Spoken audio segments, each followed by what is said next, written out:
Morning, everyone. John at John Synthetic Lubes. This morning I wanted to run you through how to properly pull an oil sample. We have a 2021 Toyota Sienna van here.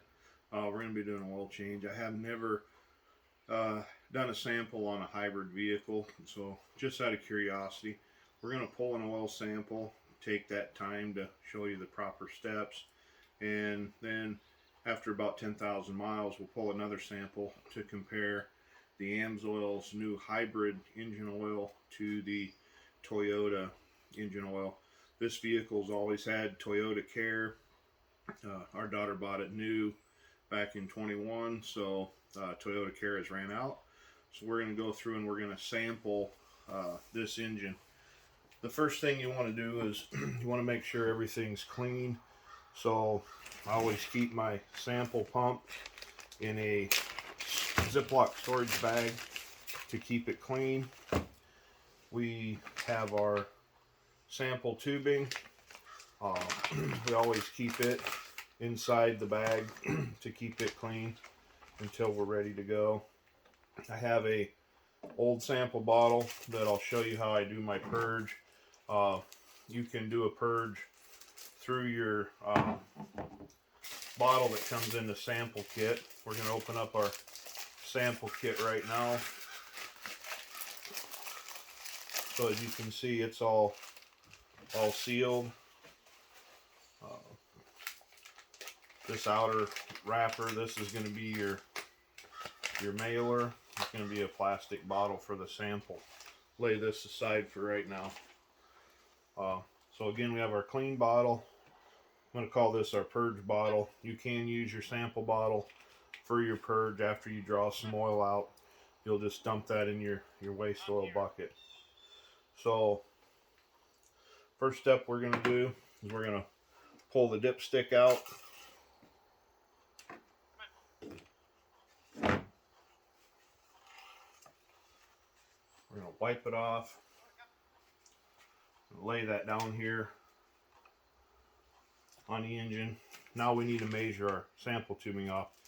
You don't want to have too long a tube and shove it in the engine too deep where you're getting down into the bottom of the engine and picking up a bunch of gunk. So we're going to cut off about 6 inches extra.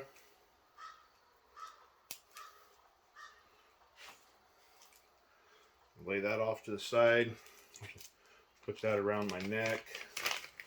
Keep it off the ground. Oh, one thing I forgot.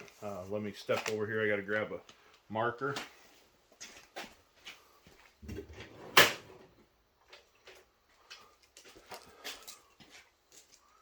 So if you know the Oilman, I like blue. So grab a blue Sharpie. Now I'm going to measure off the insertion depth on my tubing.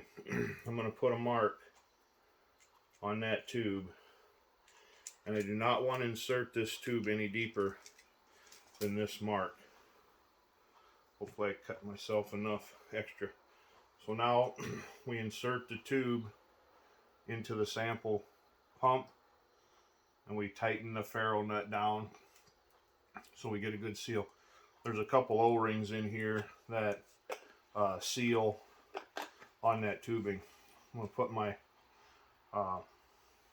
purge jar on container. I'm going to insert that down into the dipstick. Oh,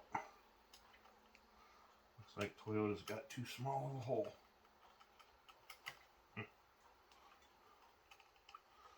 Okay, ran into this before. The Toyota, evidently they necked that dipstick hole down, and I cannot get an oil sample through the dipstick hole. This hasn't occurred very much. Caterpillar C7 engines, they did it. Oh, wait, we got it in. Good deal. Okay. But I didn't give myself enough tube. Alright, well, my bad. I'm going to have to cut a new piece of tubing. Sometimes that happens. You can see I only left myself a few inches. Had the dipstick not been on dead center on the engine, I could have easily held this pump off to the side. Grab some more tubing and get a new link. Been doing samples for over 30 years on engines, and every now and then something don't go as planned, so you got to regroup. I'm not a video editor, so I don't edit out all my bloops and blunders and mistakes here, so you get to see them all firsthand. That's what the real world's about. We're all human. Sometimes we make mistakes, things don't go as planned, so we just have to overcome. Sometimes you have to regroup. So we're going to regroup. I'm going to take that first tube. We're going to mark our insertion depth on our new piece of tubing. You can buy this tubing from AMSOIL.com.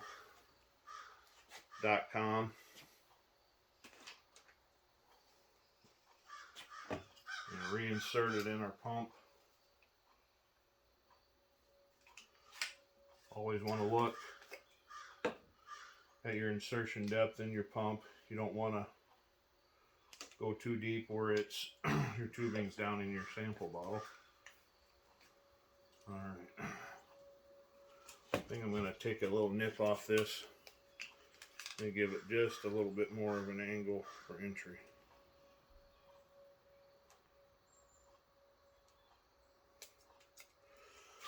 That might help us going through this where they've got it pinched or neck down. Yep, that made a difference. Okay, so now we're inserted. Stroke your pump. And we're in the oil.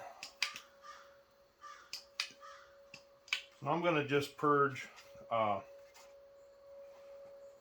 or 3 ounces out. And what that's doing is that's cleaning this tubing. I know it's brand new. I took it out of the bag, but you just never know what kind of contaminants could be in there from manufacturing. So once we've purged a couple ounces, just go ahead and loosen your jar. Set it somewhere where you won't bump it and spill it. Remove the lid from your new sample jar. In the lab, they're going to need a full jar, so you got to make sure you give them a full jar. So just a few pumps there.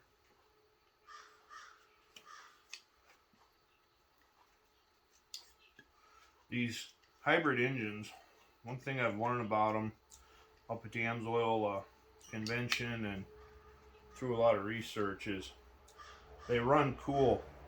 It's about 65 degrees this morning. Started this one up, sat out on the driveway, ran on high idle for about 3 minutes. Barely came off the cold peg and then it shut off. Then I drove it about 2-3 blocks before the engine actually started back up. Had to take it out of town, drive it about 4 miles to get it warmed up. And I can tell you right now, after 4 or 5 miles of driving, this oil is not all that warm. Take a temperature gun, but I bet this oil is only about 100 degrees. So these engines, they run cool.